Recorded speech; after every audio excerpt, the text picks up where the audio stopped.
Howard County, especially Howard County, really prides himself on being one of the best, if not the best. I think maybe we need to set some new goals or a target to reach. You talk about the jurisdictions that are spending the most per capita or the biggest portion of their transportation budget on bicycle and pedestrian projects. Yeah, so that's what I was showing there. Those are some of the places that are spending a larger portion of their budget. You know, the funding process works different in different places. Some of these are cities that have their own budgets, transportation budgets. And so they set their own priorities, and that's part of it. But in general, they have systematically set aside more money for bicycle facilities. And in most cases, it started small. It's not like they woke up one day and said, oh, let's put $20 million towards bike facilities. They started small. They started having some success with that. It was well supported by the community. And they kept adding more bike facilities over time. The budgets started to grow.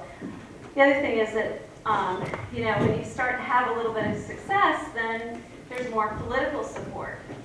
So elected leaders feel more confident setting budgets that have higher amounts for bikeways. So I think that it's a process that takes time. In the back there. Thank you, and thank you for a great presentation. I wondered if you could talk about different approaches to bicycling regulations. For instance, National Public Radio recently ran an article saying that some cities have decided to legalize rolling stops for bicycles at stoplights because it often is safer than coming to a stop and starting up.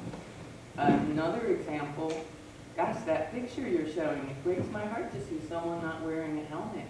Are there places where there's a lot of bicycling, where they've reviewed the regulations, and do they actually have police on bicycles giving out tickets to bicyclists who are practicing unsafe cycling? I think certainly encouraging safer behavior has been a part of almost all of these cities. I think, and looking at the regulations and making sure that they have good regulations in place is another important part. Requiring bike helmets. Most communities require bike helmets for kids under the age of 16 or something similar to that. There's 2 cities in the country that I'm aware of that require adults to wear helmets, and that's Dallas, Texas, and Seattle, Washington. And frankly, it's a little problematic. You know, the fact is that we don't want to discourage people from biking. We do want them to take up bicycling, and you know, and sometimes helmet laws can have a dampening effect on that. They also make bike share programs incredibly complicated, because if you're going to provide a way to quickly rent a bike, and you have a helmet law, then you have to provide a way for a person to quickly get a helmet, and so that can be complicated too. But certainly a look at regulations is an important part of it, and you know, and things are changing. Electric bicycles are starting to come on the scene. You know, power assisted bicycles, and we don't really have laws for those in our books because you know, they didn't exist before. We have laws that apply to scooters and bikes, but they're sort of in between. So things are changing over time as well. Question there.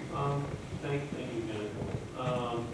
So two-part question. So you kept showing the metric of the average household incomes, but apparently that metric doesn't really indicate necessarily whether a city is going to invest in this bike infrastructure or not. But it shows what could be done potentially. So in the cities that you look at or you're familiar with, what was the culture or the leadership? Can you characterize the leadership that actually led to this? And then second part as well too is funding these capital investments aren't necessarily happening in a vacuum and competing with other projects. Are there any other alternative financing mechanisms teams could use to give preferential treatment to these types of projects? Oh, wow, those are great questions. Okay, so I think that your first question about the leadership, it's been a combination of things.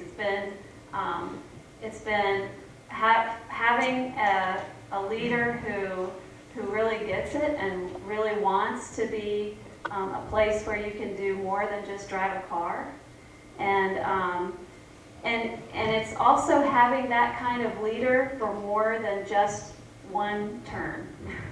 I've seen a lot of communities that had a great mayor who, was supportive of bicycling, and then the next mayor, that was the last mayor's thing, And so in Washington, D.C., what it took was two mayors who both cared about it.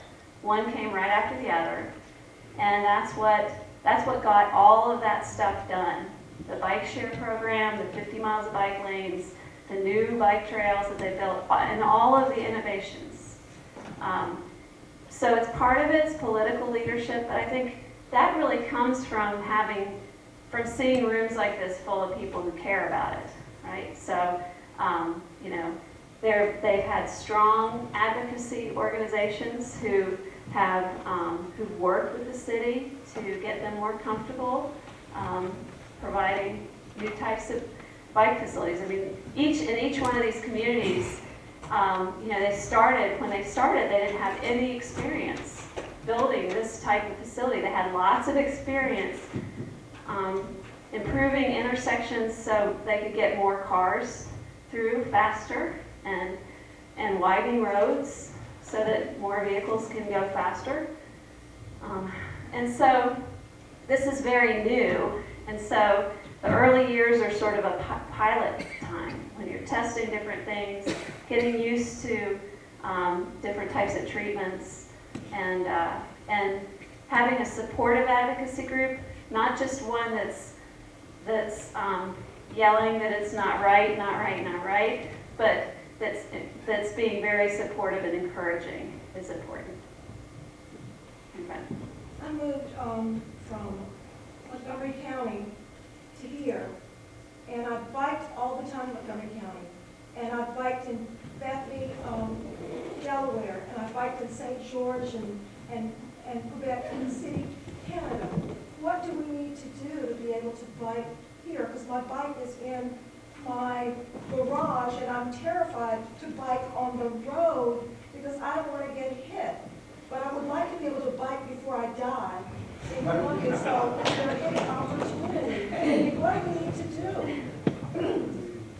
Well, that's a good question, and I guess I would ask you. What would you need in order to bike? Do you want to see dedicated space on the street? Yes, like in Bethany. Right. There, and in St. George in Quebec City, there are little lanes on every street where you can bike, so that I feel as if I'm safe and somebody's not going to run me down and I'm not in competition.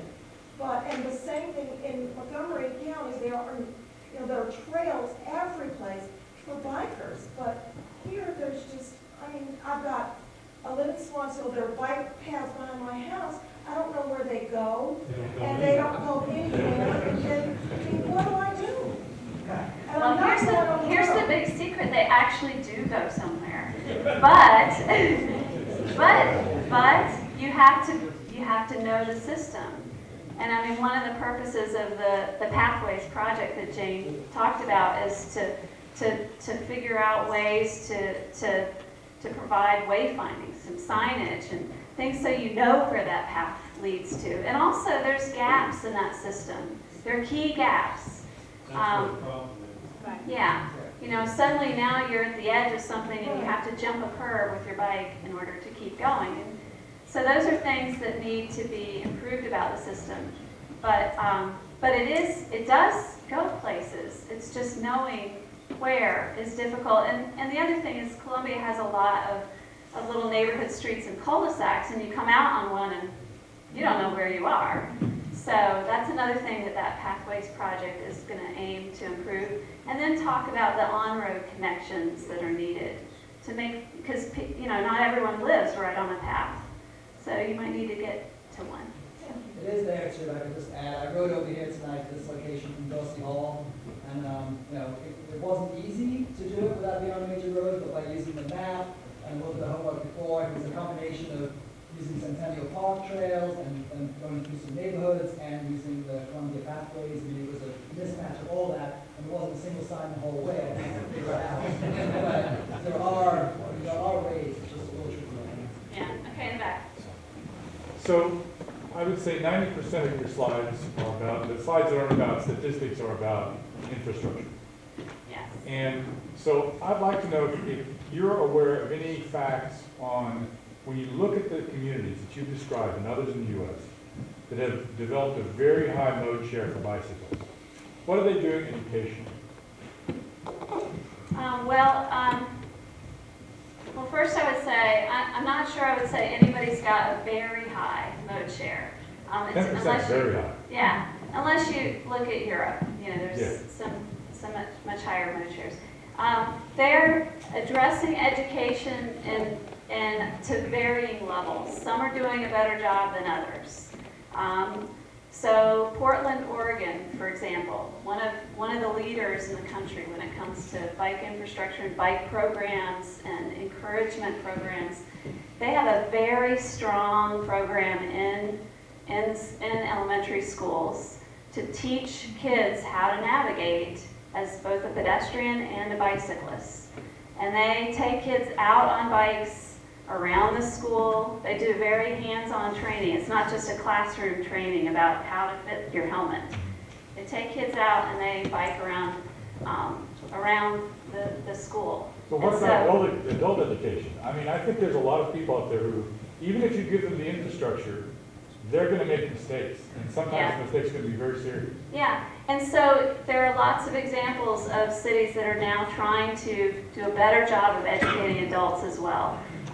Washington, D.C., the Washington Area Bicyclists Association has classes for adult riders. New York City just announced that they're going to close off one of the piers along the Hudson, and they're going to make that an area where you can go and practice bicycling. They're having adult classes there, classes for kids, and so it's just an acknowledgement that that people need a place to practice before they go out on a busy trail or on a busy road.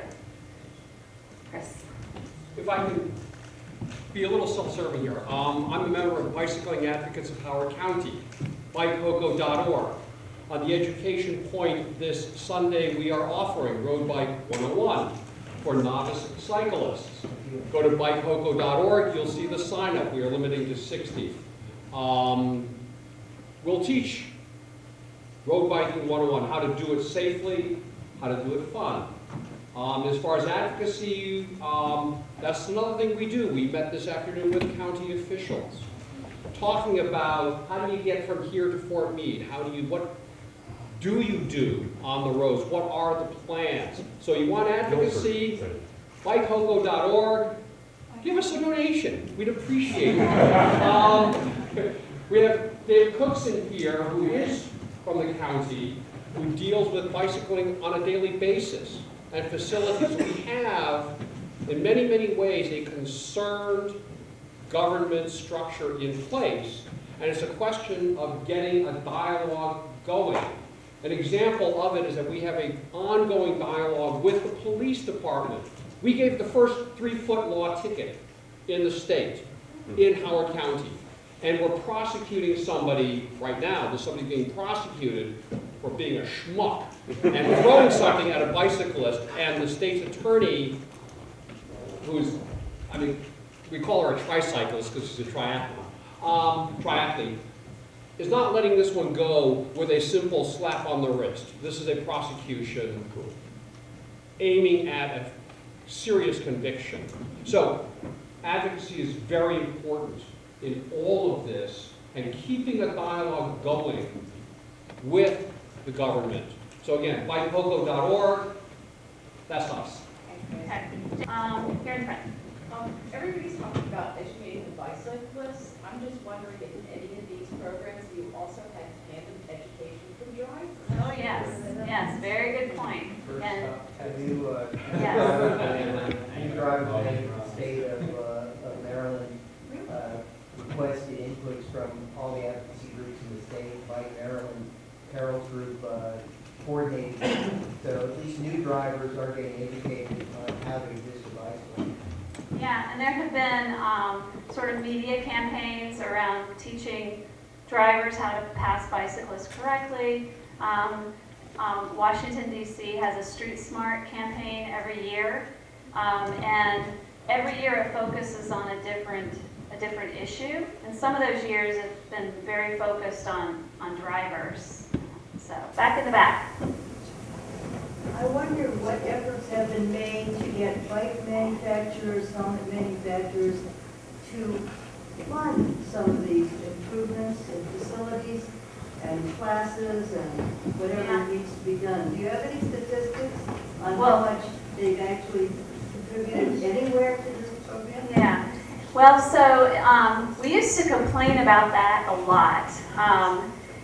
But you know, in recent years, the bike manufacturing industry has really come together around funding. They created an organization called Bikes Belong, and they've really stepped up to the plate. They give out grants every single year. They're especially when it comes to the national agenda on bicycling, lobbying Congress to keep bicycling in the transportation bill. They have been really leading the way when it comes to those things. So it used to be a common complaint. I really think we can't complain about that really anymore. Let's see. Jack. One of the common things about all the cities that showed is that there was a single government entity that controlled those road structures. In Columbia, CA controls the pathways, which were originally built for recreation, not transportation.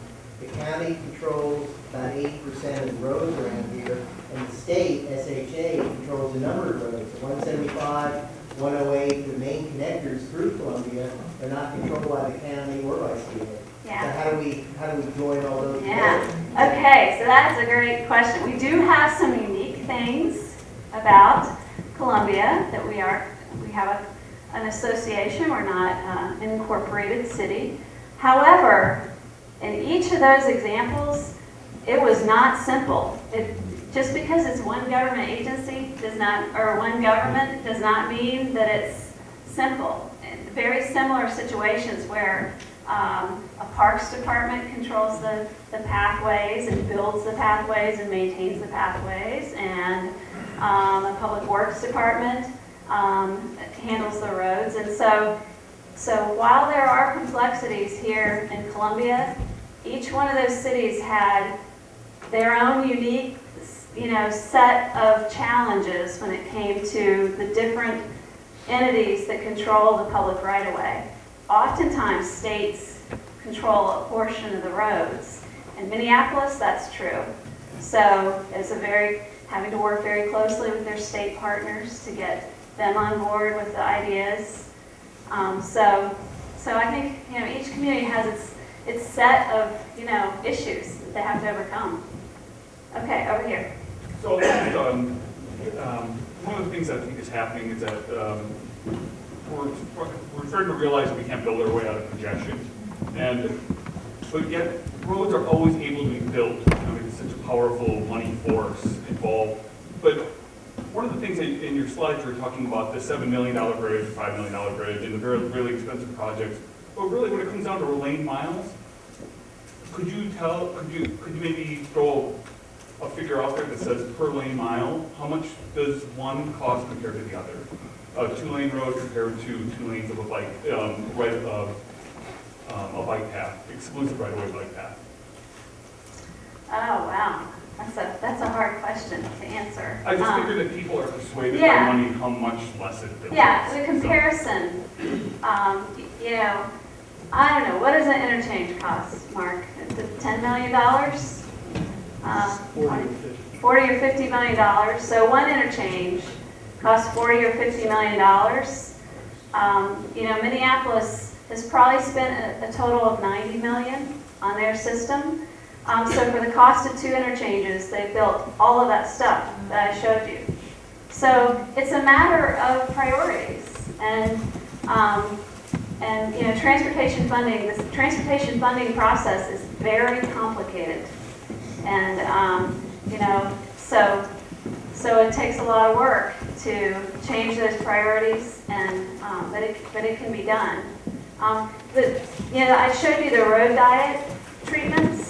Those are pretty inexpensive because you're not changing the width of the road, or really even the configuration of the road.